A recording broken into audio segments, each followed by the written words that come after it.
Zakaj menite, da ste mogli danes priti sem?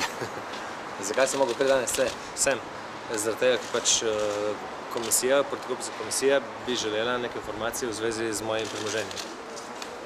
Katere informacije? Ne vem, to verjetno, kar me je spraševala že davčna uprava. Naredili so detaljen pregled, ugotovili niso ničesar, mislim, ugotovili so, da je vse nesporno, tako da ne vem, zakaj sem tukaj. Očitno KPK s tem ni zadovoljna, bi rada še kakšne dodatne informacije ali podobnega. Kdaj pa so upravili ta pregled davčna uprava? Zdaj pred kratkim mislim, da je to dobro 3 tedne recimo tega. Kaj so preverjali? Približno. Vse prihodke, vse odhodke.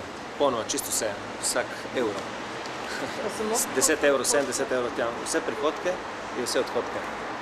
Tako od moje, tako od moje mame, od moje sestre, pač od podjetij, bivših, oziroma naših. Pa so vam izdali kakšno poročilo o tem pregledu? Ne, imam pa zapisnik in pač na vse sem imel odgovor, tako na vsako vprašanje in zdaj jaz res ne vem, zakaj sem tukaj. Mislim, vem, zakaj sem tukaj, ampak ne vem, zakaj bi moral biti uradno tukaj, ker KPK sodeluje s temi organi in enostavno, če pač davčna uprava reče, da je vse v redu, je verjetno vse v redu. Recimo, če računsko sodišče reče na občini vse v redu, potem ne rabiš NPU, da hodi pregledati tiste stvari. Recimo, pri nas se tudi to zgodilo, da je računsko sodišče določilo nekega za neko cenitev, za neko zemljišče, katero smo prodali ali pa zamenjali in naročilo neodvisnega cenilca. Ta je potrdil ceno, za katero smo pač mi prodali, se pravi, da je bilo nesporna. NPU je pa določil dvojno ceno. To so pač naši organi. Menite, da je kakšno drugo ozadje tega, da ste tukaj?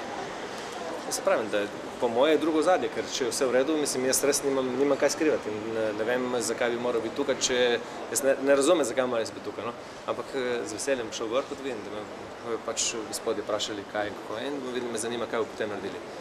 Na kakšen način se bojo obnašali do mene, oziroma ne zdaj do mene, tako se bojo lepo obnašali, to ne dvomim, ampak hočem reči, kako bojo izpeljali tiskovno konferenco, ker drugi organ, koliko vem, na KPK je tiskovna konferenca, se pa najprej te zaslišajo in potem te ubijajo, tako bodo zdaj, zdaj da vidim, kako mislijo o mene, in prav zanima. Spraševali so me pač od zdaj podobnih oziroma istih, kot me spraševala že davčna inšpekcija in pač jaz sem pojasnil, od kje, kaj in kako, tako da koliko imam plače, zakaj porabim plačo, kdo dviga in tako naprej in podobno. In življenjski standard, kaj porabim, kaj ne porabim, od kje je to, od kje je ono, tako da pojasnil so čisto vse, tako da mislim, da je nesporno, da je vse v redu.